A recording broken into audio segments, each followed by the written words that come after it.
அனைவருக்கும் வணக்கம்.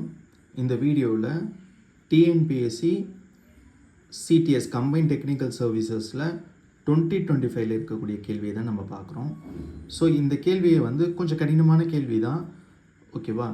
ஸோ கடினமான கேள்வினா இது ஈஸி தான், 30 days தான் ஆன்சர் எப்போவுமே பொதுவாக. அது என்னன்றதை நம்ம டீட்டெயிலாக இப்போ பார்ப்போம். ஸோ கொஷினை படிக்கலாம்.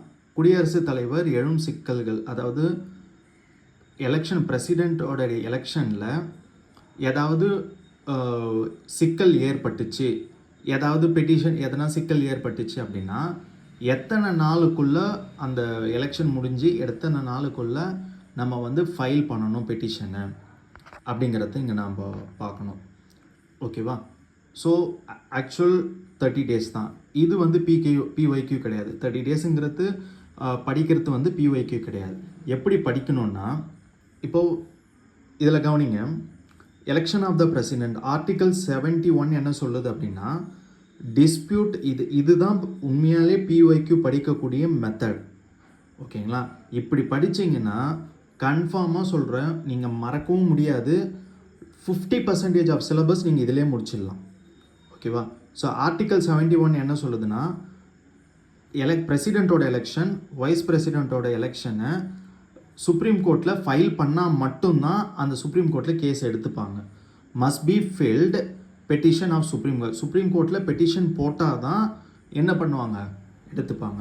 நெக்ஸ்ட் இப்போ கேட்ட கேள்வி எங்கேருந்து கேட்டிருக்காங்கன்னா, 1952 president and vice presidential election act, ஓகேவா? தனியாக ஆர்டிகல்ஸை கான்ஸ்டியூஷனில் கொடுக்கல, தனியாக ஒரு ஆக்ட் மூலமாக என்ன சொல்லியிருக்காங்கன்னா 30 நாளுக்குள்ளே ஃபைல் பண்ணணும். அதாவது எலெக்ஷன் முடிஞ்சு அந்த டிஸ்பியூட்ஸ் எதனா இருக்குது அப்படின்னா என்ன பண்ணணும் அப்படின்னா 30 நாளுக்குள்ளே எலெக்ஷன் டேட்டை பப்ளிஷ் பண்ண, அந்த எலெக்ஷன் ரிசல்ட்டை பப்ளிஷ் பண்ணதுலேருந்து 30 நாளுக்குள்ளே என்ன பண்ணணும் அப்படின்னா பெட்டிஷன் ஃபைல் பண்ணணும். பெட்டிஷன் ஃபைல் பண்ணுறதுக்கு ஆர்டிக்கலில் சொல்லப்பட்டிருக்கு எத்தனை நாளுக்குள்ளே ஃபைல் பண்ணணும்னு சொல்லிட்டு.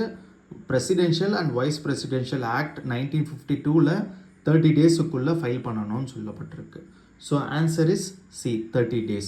ஸோ இந்த மாதிரி தான் நீங்கள் என்ன பண்ணணும், பிஒய்க்யூ படிக்கணும் அந்த ஆர்டிக்கல். அதுவும் இல்லாமல் எலெக்ஷன், பிரசிடெண்ட் எலெக்ஷனும் வைஸ் பிரசிடெண்ட் எலெக்ஷனில் வரக்கூடிய டிஸ்பியூட்ஸை சுப்ரீம் கோர்ட்டு தான் தீர்த்து வைப்பாங்க. சுப்ரீம் கோர்ட்டு தான் ஃபைனல், சரியா? அவங்க சொல்கிறது தான், ஓகேவா? ஸோ இந்த மாதிரி பிஒய்க்யூ படிச்சிங்கன்னா உங்களுக்கு கன்ஃபார்மாக 50% ஆஃப் சிலபஸ் இதிலே நீங்கள் முடிச்சிடலாம், ஓகேவா? ஸோ இதை ரிவைஸ் பண்ணுறதுக்கும் யூஸ்ஃபுல்லாக இருக்கும். வீடியோ பிடிச்சிருந்தால் சப்ஸ்கிரைப் பண்ணுங்கள். நன்றி.